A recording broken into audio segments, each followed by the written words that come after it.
This is Tank's Vlog for October 2nd, 2018. Wrapping up the previous day in sports. We're brought to you by Allow Me to Be Frank. We'll be dropping a new episode today on SoundCloud and iTunes. It's a NFL first month review and a look ahead at the baseball playoffs. We go into who should win the various awards, the individual awards: MVP, Cy Young, Rookie of the Year. Look for our blog in the morning on this as well. And I also have put the traditional post up on my website itself too. So take a look. It's going to be all over the place. My picks for all the awards in baseball.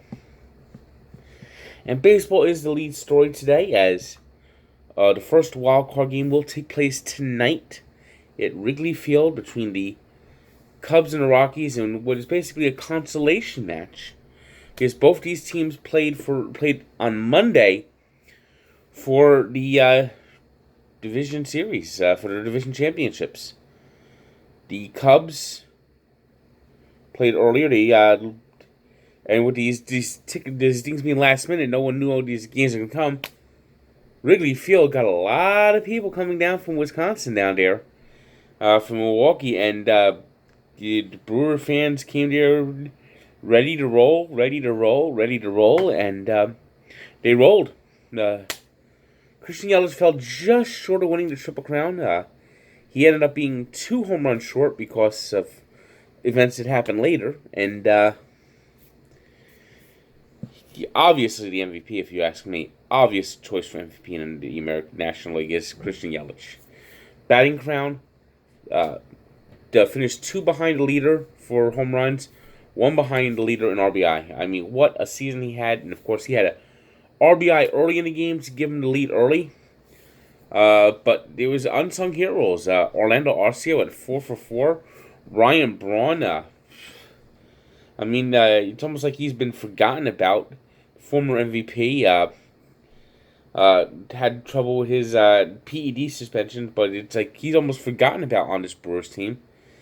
And he got a key RBI as the Brewers beat the Cubs 3-1, winning just their 3rd division title. Previously, they won in 1982 and 2011. So Milwaukee now has home field throughout the playoffs, and they might be playing the Cubs again, because the Brewers will play the winner of the wild card game. Now, in the West, all year long, the Rockies just could not handle Chavez Ravine. They got blitz, creamed, crushed, and rolled every time they went to Dodger Stadium, and that happened again today. Bueller.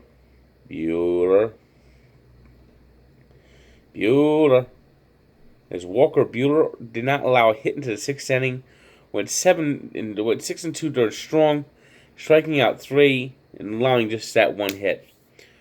And then the Dodgers got home runs from Cody Bellinger and Max Muncy. Take a 5-2 win, and now the Dodgers will welcome in the Atlanta Braves on Thursday to begin the division series. You know, it's kind of unfair if you think about it. The Cubs have a better record than the Dodgers, but they're going to have to play the 1-seeded Brewers. So it's basically the 2 teams with the top record, because they're in the same division, are playing each other. This situation could also play out in the American League if the Yankees beat the A's, or even if they don't, the A's have a better record than the Indians anyway. I think this is the one thing they need to change. I love the 1-game playoff. It really puts emphasis on winning that division. So they should not change the 1-game play-in for the 2 wildcard teams. But what I would change, if I was in charge of baseball, that the team with the top record plays the team with the worst record, no matter what, if they're division champions or wild card. So if the wild card winner actually has a better record than the other division winners, then they should play accordingly. So I would put I would have the Red Sox with their 108 wins taking on the 91 win Indians rather than the 100 win or 97 A's, whoever comes out at wild card game.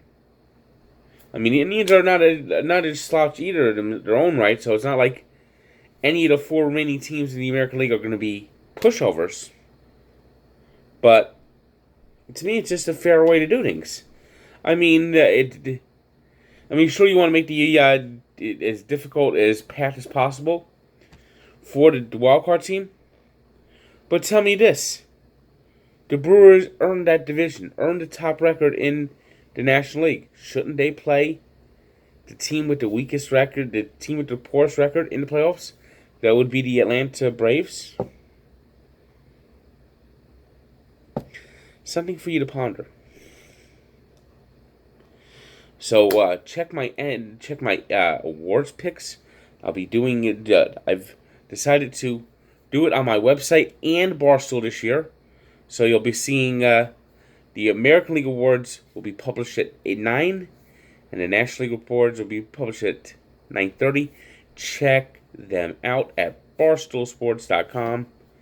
You're really going to enjoy it, and I also have a wild card preview dropping on Barstool Sports at noon. It was Monday, and Monday Night Football was played. And the Kansas City Chiefs, those Kansas City Chiefs. They were down. They've never played well in Denver. They've always struggled in Denver. Although this is not a third straight win in Denver, believe it or not. And it's mainly because the Broncos are a team that's just not very good. Let's face it, the Broncos have a good defense. Their offense is terrible. They don't have a running game to speak of. And Case Keenum is what Case Keenum is. He's a mediocre quarterback at best.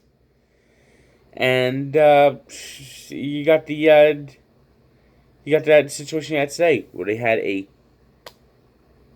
10-point lead and they just blew it. They blew it. They let the Chiefs back in the game.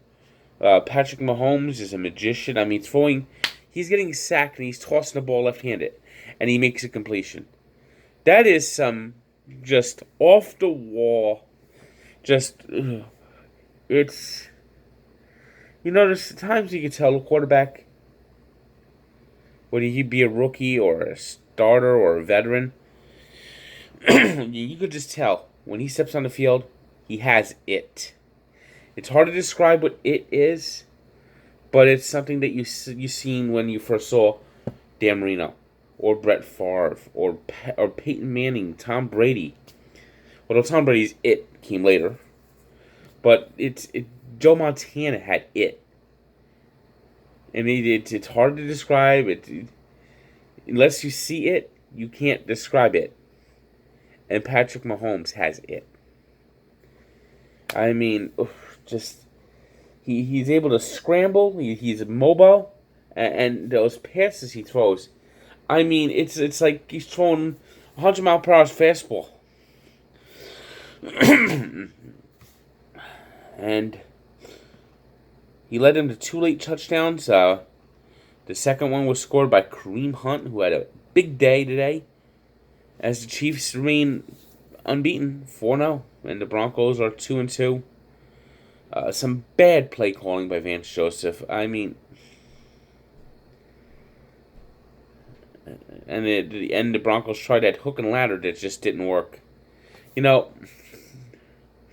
There's some people that just aren't meant to be a head coach, and I think Vance Joseph is on that list. He just looks way in over his head. He was a good defensive coordinator. I wish the Dolphins still had him on the DC as a DC. He was great with the Dolphins as a defensive coordinator, but it doesn't seem like he has any just idea how to run a team full on by itself.